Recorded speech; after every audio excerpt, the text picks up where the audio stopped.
pertarungan antara Sukuna melawan Gojo.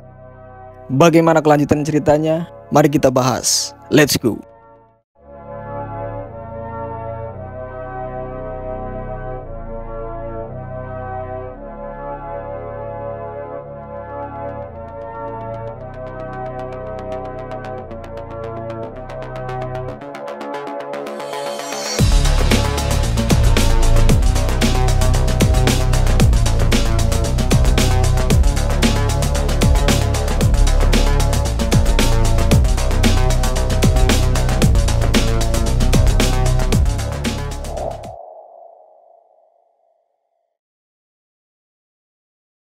Halo, apa kabar nakama? Semoga pada minggu ini kalian dalam keadaan baik-baik saja. Seperti biasa, sebelum masuk ke pembahasan, bantu Mimin like videonya dulu ya.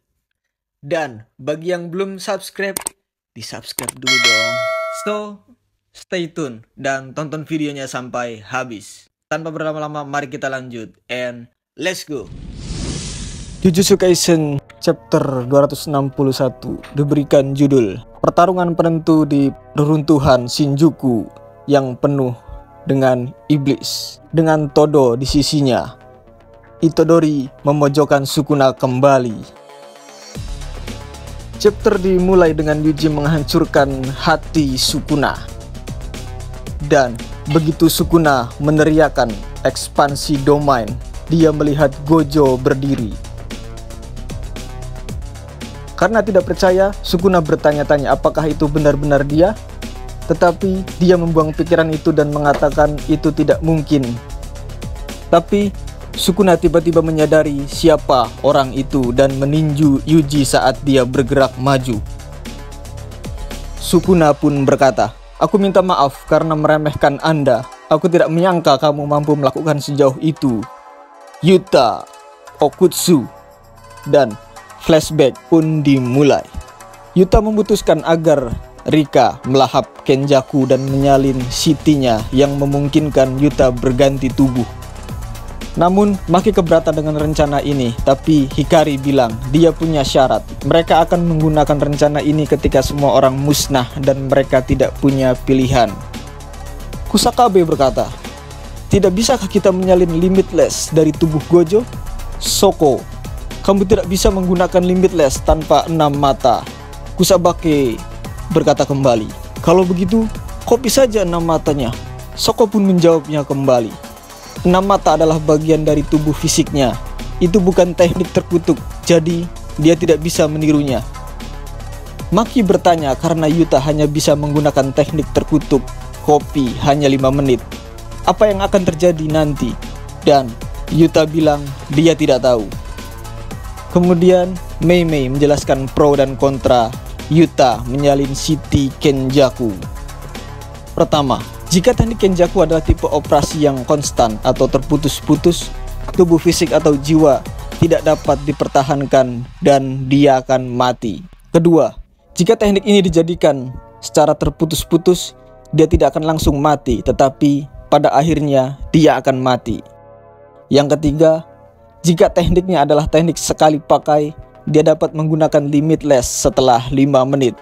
Setelah pergantian tubuh selesai, mungkin saja teknik terkutuk Okutsu dibuang dan dia akan tetap hidup di tubuh Gojo-kun dari sekarang.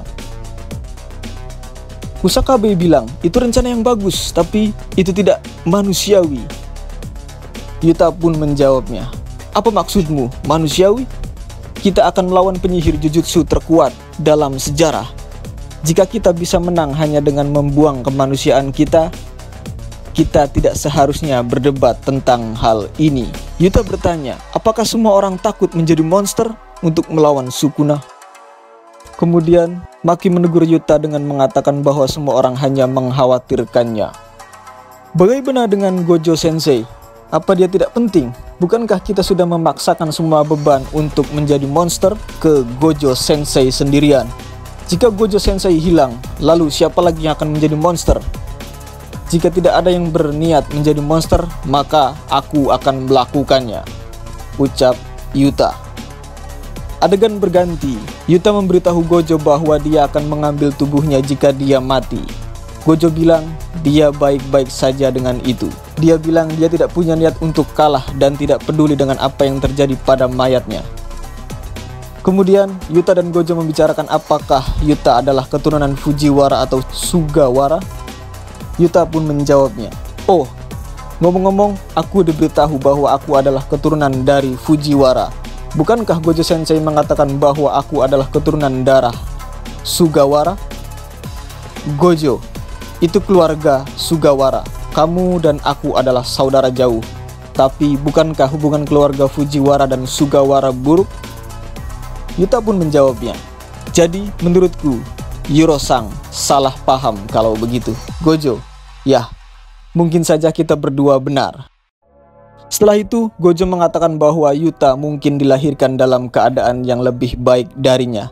Jadi, jika dia tidak dapat memanfaatkan kelebihan itu, dia benar-benar timpang. "Gojo, mari kita mulai dengan energi terkutukmu yang ceroboh. Aku selalu bilang padamu untuk berhati-hati tentang itu."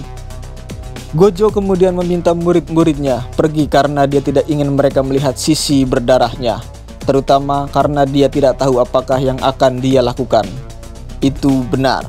Jika aku kalah dari Sukuna dan semua kakek tua di ruangan itu hilang, kakek Gaku Ganji akan berdiri di atas markas besar Jujutsu. Jika itu terjadi, tidak akan ada kekacauan lagi seperti setelah insiden Shibuya. Gojo sekali lagi menyuruh muridnya untuk kembali, tapi mereka menolaknya.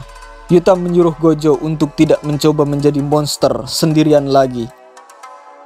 Gojo berkata, "Itu sesuatu yang tidak bisa kulakukan. Saat itu, aku tertinggal. Aku harus mengejarnya."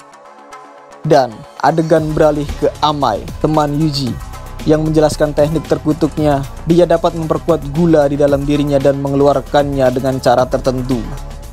Soko menempatkan Amai dalam tim medis dengan Nita sebagai dukungan dengan meminta dia memasok gula ke otak mereka menggunakan CT-nya. Dan Yuta terpotong menjadi dua akibat tebasan Sukuna dan telah dilarikan ke bangsal medis. Arata telah menggunakan teknik terkutuk untuk menjaga luka Yuta agar tidak bertambah parah, tapi mungkin sudah terlambat. Yuta bilang dia sadar berkat Rika, tapi dia mulai mencapai batas kemampuannya. Kemudian Soko memberitahu Yuta bahwa dia telah menjahit mayat Gojo. Jadi setelah Yuta beralih, dia harus mengaktifkan RCT pada kapasitas maksimal dan melengkapi tubuhnya. Kembali ke masa sekarang, Sukuna dan Yuta di tubuh Gojo sama-sama membuka domainnya. Narator mengatakan bahwa Gojo telah menunjukkan solusi terhadap domain penghalang terbuka Sukuna. Chapter ini diakhiri dengan Sukuna menggunakan kuil jahat dan Yuta menggunakan kekosongan tak terbatas dari Gojo.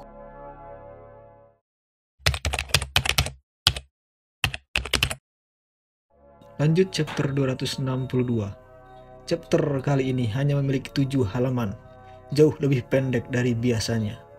Ternyata hal ini disebabkan oleh kondisi kesehatan dari GG Akutami, sang penulis. Dalam catatan pengarang, GG mengungkapkan bahwa dia tidak merasa dalam kondisi terbaik, hanya mempengaruhi panjang dan konten chapter ini.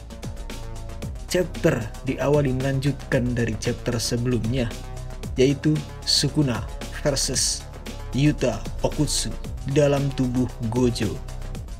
Yuta dan Sukuna melepaskan domain expansionnya dan mereka berdua saling berhadapan di dalam barir yang mengecil. Di sini kita diperlihatkan Todo dan Yuji yang hanya bisa terdiam melihatnya. Kemudian scene beralih di dalam barir. Di sini kita diperlihatkan bentrokan antara Sukuna dan Yuta.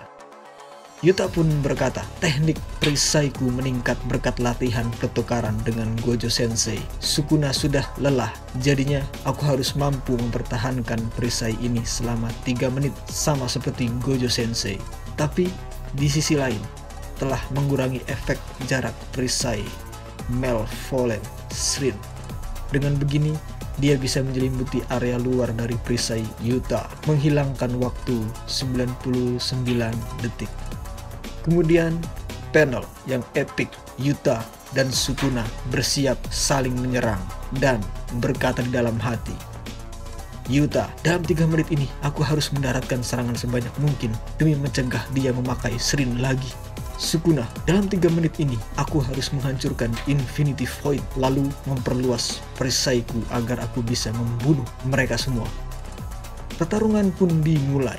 Yuta bersiap menyerang Sukuna, namun diperlihatkan dia tersenyum.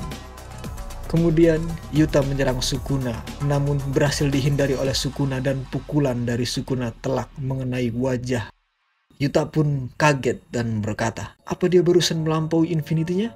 Bagaimana bisa? Domain amplification?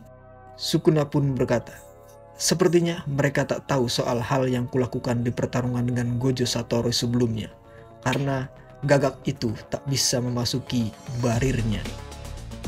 Dan di tengah pertarungan kita ditunjukkan panel Rika yang sedang memeluk tubuh dari Yuta yang lama dan ditutup dengan pesan. Di saat itu perwujudan sempurna dari Rika dan chapter pun berakhir. Terakhir, menurut kalian pertanda apa yang tiba-tiba dimunculkannya Rika pada chapter kali ini? Apakah Yuta nantinya bisa dapat mengontrol penuh kekuatan dari Gojo, atau malah pertanda buruk dalam pertarungan melawan Sukuna? Dan tulis kolom komentar kalian di bawah ya guys. Sekian, terima kasih, salam Nobar Anime. Semoga kalian suka pada video kali ini.